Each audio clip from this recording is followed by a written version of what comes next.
What's going on, everybody?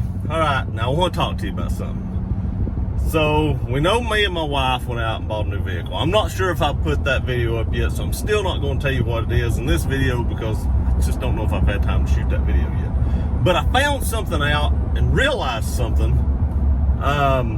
when we went and looked for this. Now, you all know it's a Mercedes. So, I'm not going to tell you which Mercedes it is, but you already know what we got, like, brand-wise. But I do want to say that I feel like something's in my ear, but I do want to say that I tried to talk her into getting a 4Runner, and I think she might have bought one if it hadn't been for this. So we walked into the Toyota dealership first. That's where we went first. That's the first place we went. That wasn't option A. If you watch the other video, option A was a Mercedes. Option B was a Toyota 4Runner. But we went to the 4Runner place first because I thought that was the better vehicle to buy, and I'm sure you all do as well.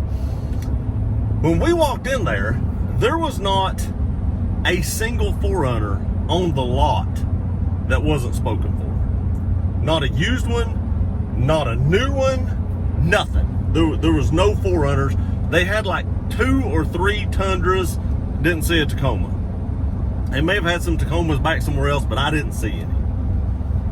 And because we couldn't drive one, couldn't sit in one, couldn't look at one, I think that really, deterred her from getting one. Because she really wanted to drive it, see what it looked like, see how big the vehicle was, what it felt like to park it and stuff like that. And I get that. I do get that.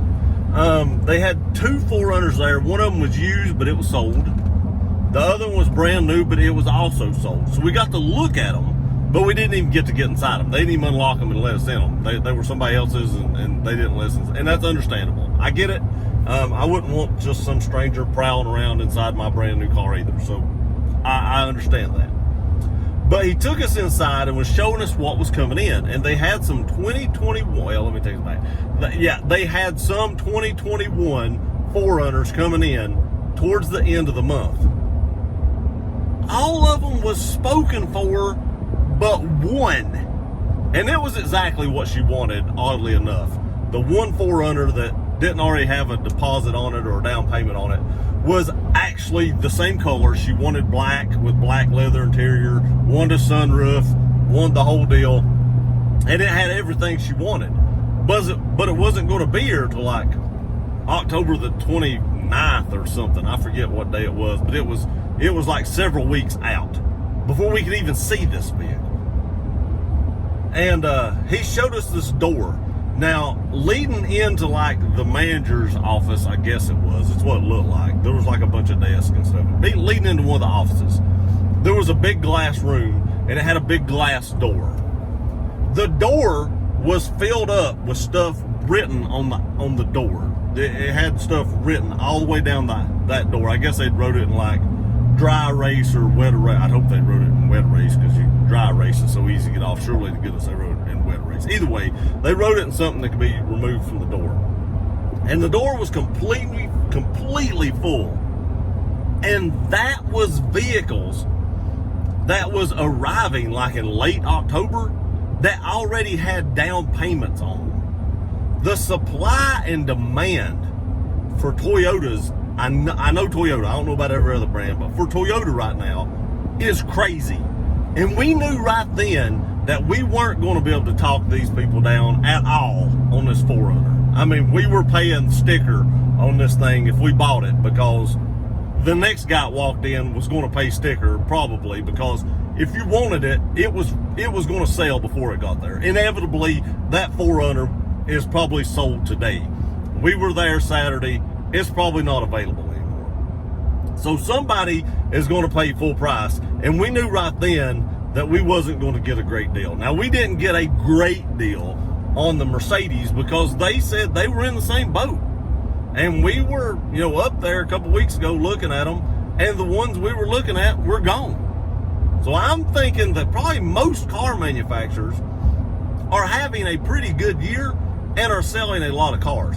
Now, a lot of people say, oh, we don't know what's coming up with the election. We don't know what's going on with the social unrest in this country. We don't know what's going on here or there with the, stock market and stuff like that, but it does not appear to be affecting car sales at all. I mean, at all. Because like I said, there was probably, I'm going to take a guess, there was probably 35 or 40 names at least on that glass door that had already put down the payments on all kinds of vehicles. I seen Tacomas, I seen 4Runners, I seen Tundras, I seen Camrys. They had put down payments on everything imaginable. Now, Mercedes didn't have that written down anywhere, and they did have more cars on the Mercedes lot, but the specific vehicle we bought, they didn't have a lot of. We did get them down some. I'll talk about more about that in the Mercedes video, but I don't think we could have got the 4Runner down any. None. I think they'd have been like, we know we can sell this, and we're not coming off of it. It ain't even here, and it'll be gone by next week. And they're right, from what I've seen. So the supply and demand of Toyota vehicles, probably any manufacturer of vehicles, is astronomical right now. I couldn't believe it. That lot was barren. I couldn't even find where the new vehicles were. I was looking around and I was like, where's the new vehicles? And they just had like a small little section of them. That was it. That's why we couldn't find the new vehicles, because there wasn't any. And the last time I was at the Toyota dealership in Johnson City, where we was at this weekend was in Knoxville. But last time when I was in Johnson City, they didn't have a single Tundra on the lot, other than one up in the corner that was probably spoken for, if I was guessing. And they had 2 Tacomas. Now, I do plan on going back up there one day this week and kind of looking around and letting you guys know if they have more vehicles. But Knoxville did not. They had 2 or 3 Tundras, like I said. 2 charcoal gray ones, magnetic gray ones, which is my favorite color. And I cannot remember, I think the other one was silver. But that was about it. I mean, if you wanted a truck, you was getting a Tundra or you was waiting. And if you wanted an SUV, I didn't see any Sequoias. I'm not going to say they didn't have any Sequoias, but you was out of your luck on a 4Runner unless you wanted to wait 3 to 4 weeks. So, COVID just doesn't seem to have slowed anything down, at least around here. I don't know what it's like, where you live, but in Tennessee, I just haven't seen anything slowing down here. And especially up there. Like I said, I don't know what the dealership's like here, but especially up there, when you're on a waiting list to buy a Toyota, it's pretty amazing, actually. I'm assuming these dealers are loving this because they don't have to come down. Like I said, they don't have to come down on these vehicles, and they're just making, all the profit they can get their hands on. It wouldn't surprise me if dealers didn't start upcharging like they do on Hellcats and stuff like that for some like Tacomas and 4Runners and stuff that's hard to get right now. I watched the start of a video. This guy said why I'm selling my Tundra, and you should too. And I thought, is this guy having problems? It just made me wonder. So I clicked on it. And now this has been about a week ago. This was before we went to Knoxville.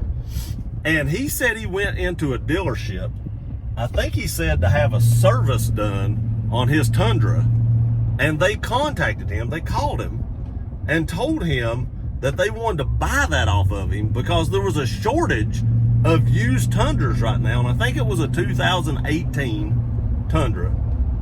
It wasn't a platinum or anything like that. And they offered him $38,500 for his truck. And it had the same mileage on it, if not a little bit more miles than my 16 has. And they offered him $38,500 for his truck. Now, I don't blame him for selling that truck. Me personally, I'm not going to sell mine. They would have to offer me something astronomical. I'm not sure $38,500 would buy this truck, just because I know that they've took off the external transmission coolers off the new models, and I just don't want to buy one of them. I would wind up putting on an external transmission cooler, and I just don't want to get rid of my truck. I know what this truck is. I've had this truck about its whole life, and I just love my truck. But I get why he would sell that for $38,500. That's an astronomical price. That wasn't a trade-in. Hey, you trade this in on a new one, we'll give this to you. They straight out bought his truck for $38,500. So the supply and demand right now is crazy. And lots are just willing to, you know, pay astronomical amounts of money to get vehicles on them right now, apparently, because they can't get them. I guess maybe because COVID slowed down production. I don't know, but they just can't seem to keep up with demand. Let me know what you think. Have you been around to your Toyota or any dealers for that matter and seen a big shortage of vehicles? And also, have you been inside a dealership where you see a glass wall with 40 names on it waiting to come pick up a vehicle that hadn't even got here yet? I'd never seen that before. I appreciate y'all watching this video. Please like, share, and subscribe. We'll see you next time.